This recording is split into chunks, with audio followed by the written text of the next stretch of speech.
ناظرین آداب، 20 اپریل 2024 مطابق 10 شوال کے اودھ نامہ وائس ایڈیشن میں آپ کا خیر مقدم ہے۔ آپ سماعت فرمانے جا رہے ہیں اودھ نامہ میں شائع اہم خبروں کے خاص حصے۔ ایران کے اسرائیل پر ڈرون اور میزائل حملوں کے بعد اب اسرائیل نے بھی ایران پر میزائل داغے ہیں۔ اسرائیل نے جمعے کو جوابی کارروائی کرتے ہوئے ایران پر میزائل داغے جو اصفہان صوبے میں گرے۔ ایران کے نقصان کے بارے میں ابھی تک کوئی تصدیق شدہ خبر سامنے نہیں آئی ہے۔ ادھر شام نے بھی دعویٰ کیا ہے کہ اسرائیلی حملے سے ملک کے جنوبی حصے میں دفاعی اہداف کو نقصان پہنچا ہے۔ ایرانی خبر رساں ایجنسی فارس کی رپورٹ کے مطابق ایرانی صوبے اصفہان میں 3 دھماکوں کی آوازیں سنی گئی۔ اصفہان میں 3 اسرائیلی ڈرون مار گرائے گئے۔ غیر ملکی رپورٹ کے مطابق ایران نے مرکزی شہر اصفہان کے ہوائی اڈے کے قریب ہونے والے دھماکوں کے بعد اصفہان سمیت کئی شہروں کے لیے پروازیں معطل کر دی ہیں۔ ایران نے خبردار کیا ہے کہ اسرائیل کی جانب سے ایرانی مفادات کے خلاف مزید فوجی کارروائی پر فیصلہ کن اور مناسب جواب دینے سے گریز نہیں کیا جائے گا۔ لوک سبھا انتخاب کے پہلے مرحلے کی ووٹنگ جمعے کی شام 6 بجے ختم ہو گئی۔ 21 ریاستوں اور مرکز کے زیر انتظام خطوں کی 102 لوک سبھا سیٹوں پر آج ووٹ ڈالا گیا اور 102 لوک سبھا سیٹوں پر کھڑے ہوئے 1625 امیدواروں کی قسمت کا فیصلہ اب 4 جون کو سامنے آئے گا۔ کچھ مقامات پر تشدد کے معاملے بھی پیش آئے۔ منی پور میں ایک پولنگ بوتھ پر EVM کے ساتھ توڑ پھوڑ کا واقعہ پیش آیا اور ایک جگہ گولیاں بھی چلی جس میں ایک شخص کے زخمی ہونے کی بھی اطلاع ہے۔ مغربی بنگال میں بھی تشدد کے کچھ واقعات پیش آئے، لیکن پھر بھی اس ریاست میں ووٹرز نے بڑی تعداد میں گھروں سے نکل کر حق رائے دہی کا استعمال کیا۔ ریاست مغربی بنگال میں سب سے زیادہ 77.57% ووٹنگ ہوئی۔ بہار میں 5 بجے تک سب سے کم 46% ووٹنگ کی خبر سامنے آئی ہے۔ شراب پالیسی سے متعلق منی لانڈرنگ معاملے میں جیل میں قید وزیر اعلیٰ اروند کیجریوال کے جیل کے اندر انسولین دینے کے مطالبے پر سپریم کورٹ کی جانب سے جمعے کو سماعت کی گئی۔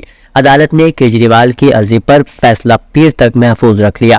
کیجریوال کے وکیل نے دلیل دی کہ ان کے موکل 22 سال سے ذیابیطس کا شکار ہے جس کے لیے انہیں روزانہ انسولین کی ضرورت ہوتی ہے۔ دہلی قومی شاہراہ سے متصل میدان میں ایک انتخابی ریلی سے خطاب کرتے ہوئے مسٹر مودی نے جمعے کو کہا کہ کانگریس SP اور BSP کی حکومتوں میں یہاں کے کسانوں کے مسائل کو نظر انداز کیا گیا، لیکن BJP حکومت ان پر پوری توجہ دے رہی ہے۔ امریکہ میں کسانوں کے لیے یوریا 3000 روپے فی بوری میں دستیاب ہے، ہم اسے ہندوستان میں کسانوں کو 300 روپے میں دستیاب کر رہے ہیں۔ وزیر اعظم مودی نے اس دوران کہا کہ امروہہ نہ صرف ڈھولک بلکہ ملک کا ڈنکا بھی بجاتا ہے۔ کرکٹ ورلڈ کپ میں بھائی محمد شامی نے جو حیرت انگیز کارنامہ سر انجام دیا وہ پوری دنیا نے دیکھا۔ کھیلوں میں بہترین کارکردگی کے لیے مرکزی حکومت نے انہیں ارجن ایوارڈ سے نوازا ہے اور CM یوگی کی حکومت یہاں نوجوانوں کے لیے ایک اسٹیڈیم بھی بنا رہی ہے۔ Uttar Pradesh board of secondary education نے UP بورڈ کے ہائی اسکول اور انٹرمیڈیٹ بورڈ امتحانات کے نتائج جاری کرنے کی تیاری مکمل کر لی ہے۔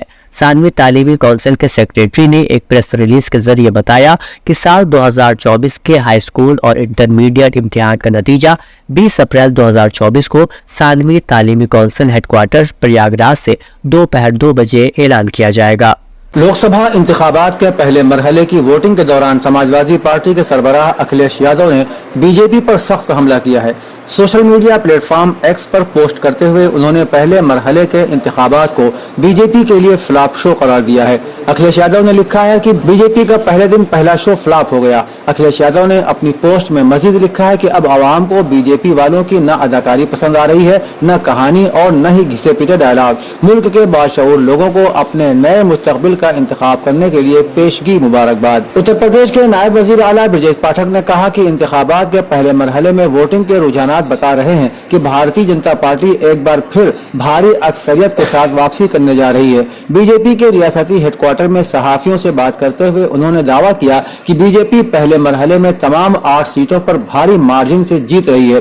آج مغرب سے آنے والی لہر ووٹنگ کے آخری مرحلے تک سونامی میں بدل جائے گی۔ انہوں نے کہا کہ عوام کرپ اتحاد کو 0 پر ووٹ دینے جا رہے ہیں۔ انہوں نے یہ بھی کہا کہ مودی میچ فنیشر ہیں۔ اتر پردیش کے وزیر اعلیٰ یوگی آدتیہ ناتھ نے لوک سبھا انتخابات 2024 کے لیے اپیل کرتے ہوئے کہا کہ میں ملک کے معزز رائے دہندگان سے اپیل کرتا ہوں کہ وہ نئے ہندوستان کے مسلسل ترقی کے سفر کو جاری رکھنے کے لیے خود انحصار ہندوستان اور ترقی یافتہ ہندوستان کی تعمیر کے لیے ووٹ دیں۔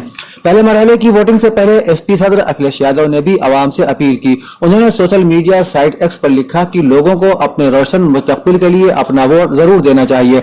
आवाम से पहले वोट डालने और फिर नाश्ता करने की अपील करते हुए मायावती ने भी एक्स पर कहा कि मुल्क में आज होने वाले 18वीं लोकसभा के आम इंतखाबात में वोटिंग के पहले मरहले में लोगों को पूरे होश और जोश के साथ उस करारदाद के साथ आगे आना चाहिए। उत्तर प्रदेश कांग्रेस कमेटी के सदर और साबिक वजीर अजय राय ने आज अमरोहा लोकसभा हलके में वजीर आजम मोदी की इंतखाबी तकरीर पर अपना रद्द अमल जाहिर करते हुए कहा कि आज मोदी जी स्टेज से मोहम्मद शामी की तारीफ कर रहे हैं, जबकि 2021 में मोहम्मद शामी को पाकिस्तान के खिलाफ मैच में अच्छी बॉलिंग न करने पर गद्दार भी करार दिया गया था। उन्होंने कहा कि भारतीय जनता पार्टी और मोदी हुकूमत अपनी नाकामियों को छुपाने के लिए मजहब का सहारा ले रहे हैं। आज एक बार फिर पीएम मोदी वही पुराना स्क्रिप्ट पढ़ते नजर आए। श्री राय ने कहा कि वजीर आजम हर तकरीर में हिंदुस्तान के मासूम लोगों को धोखा देते हैं। लोकसभा इंतखाबात के पहले मरहले में यूपी के सहारनपुर में पोलिंग एजेंट के तौर पर ड्यूटी कर रही ईशा अरोड़ा का वीडियो वायरल हुआ है। उन्होंने कहा कि मुझे लगता है कि अगर आपकी कोई ड्यूटी लगती है तो आपको वक्त की पाबंदी करना चाहिए और इसीलिए मैंने अपनी ड्यूटी बर वक्त संभाल ली है। कामकाज को हमवार रखने के लिए हर मर्द और औरत को मेहनत करना होगी। वक्त की पाबंदी करो। इलेक्शन का वक्त था और वक्त पर आना मेरा फर्ज था, तो ये मेरी वक्त की पाबंदी और लगन की वजह से ही वायरल हो गया। बहरहाल पहले मरहले में जहाँ कई अहम शख्सियात हैं जिनकी किस्मत का फैसला होना है, वहीं कुछ इलाके ऐसे भी हैं जिन पर सबकी नजरें हैं। खासतौर से मगरबी उत्तर प्रदेश पर सबकी नजरें हैं, जिनमें पार्लिमानी हल्का कैराना, मुजफ्फरनगर, बिजनौर, रामपुर, मुरादाबाद और पीलीभीत वगैरह शामिल हैं। अवधनामा के जहानुमा सफे के मुताबिक इसराइली हमले के बाद बंद किए गए ईरानी हवाई अड्डे दोबारा खोल दिए गए हैं और तेहरान में अब मामूल की जिंदगी रवा दवा है।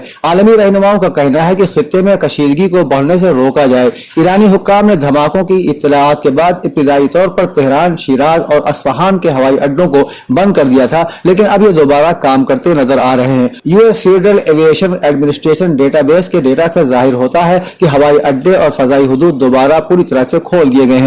एजेंसी ने सोशल मीडिया प्लेटफॉर्म एक्स पर कहा कि IAEA इस बात की तस्दीक कर सकती है कि ईरान की जौहरी तंसीबात को कोई नुकसान नहीं पहुंचा है। अमेरिका के वजीर खारिजा एंटोनी ब्लिंकन ने एक बार मशरिक़ वस्ता, इसराइल और ईरान के दरमियान कशीदगी कम करने के अपने पैगाम को दोहराते हुए कहा है कि आज सुबह ईरान पर किए जाने वाले इसराइली हमलों में अमेरिका किसी भी तरह शामिल नहीं था। वाज़ेह रहे कि शाम में ईरानी सिफारत खाने पर हमले के जवाब में ईरान की जानिब से इसराइल पर ड्रोन हमला करने के चंद दिन बाद सहयूनी फौज ने दोबारा कार्रवाई करते हुए ईरान के सूबे अस्फहान पर मिसाइल दागे, जिसके बाद आलमी बिरादरी ने दोनों ममालिक से कशीदगी को कम करने की अपील की है। 15 रुकनी सलामती काउंसिल में 12 मुल्कों ने फलस्तीन को अक़वाम मुत्तहिदा की मुकम्मल रुकनियत देने से मुताल्लिक करारदाद के हक में वोट दिया, जबकि ब्रिटानिया और स्विट्जरलैंड ने वोटिंग में हिस्सा नहीं लिया। अमेरिका ने अक़वाम मुत्तहिदा में फलस्तीन की मुकम्मल रुकनियत हासिल करने की कोशिशों को सलामती काउंसिल में वीटो के जरिए एक बार फिर नाकाम कर दिया। इसराइल के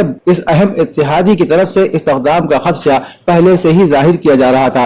फलस्तीनी सदर महमूद अब्बास ने वीटो करने के अमेरिका के फैसले को सरीह जारहियत करार दिया है। ख्याल है कि अक़वाम मुत्तहिदा के 193 रुकन मुमालिक में से 137 मुमालिक फलस्तीनी रियासत को पहले ही तस्लीम कर चुके हैं। हमास ने भी एक बयान में कहा कि वो अमेरिकी वीटो की मजम्मत करती है। ईरान के वजीर खारिजा हुसैन अमीर अब्दुल्लाहियान ने फलस्तीन के मौजू पर सलामती काउंसिल के इजलास से खिताब में कहा कि 1 अप्रैल को दमिश्क में ईरानी कौंसलेट पर इसराइली हुकूमत के हमले ने साबित कर दिया है कि ये हुकूमत सिफारती मराकिज और सिफारतकारों को हासिल डिप्लोमेटिक तहफ़्फ़ुज़ के बुनियादी उसूलों को भी पामाल करने में जर्रा बराबर नहीं हिचकिचाती। ईरान के वजीर खारिजा ने कहा कि वो अप्रैल की सलामती काउंसिल की नशिस्त में अक्सर अराकीन ने यह ऐलान किया कि यह हमला अक़वाम मुत्तहिदा के मंशूर बैनुल-अक़वामी क़वानीन और वियना कन्वेंशनों की खुली खिलाफ वर्जी और काबिल मजम्मत है। ईरान के वजीर खारिजा ने कहा कि कोई भी हुकूमत अपने मुल्क के सिफारत खाने पर ऐसे गुस्ताखाना हमले और अपने सिफारतकारों की शहादत पर खामोश नहीं बैठ सकती। फलस्तीनियों पर जुल्म के पहाड़ ढाने और गजा को मलबे का ढेर बनाने वाली गासिब सहयूनी रियासत इसराइल के वज़ीर आज़म नेतन्याहू के वारंट गिरफ्तारी जारी होने का खदशा है। गैर मुल्की मीडिया के मुताबिक आलमी फौजदारी अदालत की जानिब से सहयूरी वजीर आजम बेंजामिन नेतन्याहू के वारंट गिरफ्तारी जारी होने का इम्कान है। रिपोर्ट में कहा गया है कि आलमी फौजदारी अदालत गजा में इंसानी अलमिया पर इसराइली फौजी अफसरान, सियासी रहनुमाओं समेत वजीर आजम नेतन्याहू के वारंट गिरफ्तारी भी जारी कर सकती है। इसराइली क़यादत पर गजा में बैनुल अक़वामी कानून की खिलाफ वर्जियों का इल्जाम है और मुमकिना वारंट गिरफ्तारी के इजरा के हवाले से गुज़श्ता दिनों इसराइली वजीर आजम के दफ्तर में कानूनी माहिरीन और वज़रा का हंगामी इजलास भी हुआ है। अवधनामा में शाये मज़ामीन को मुकम्मल तौर पर पढ़ने के लिए अवधनामा की वेबसाइट www.awadnama.com पर विजिट करें और ई पेपर पर क्लिक करें।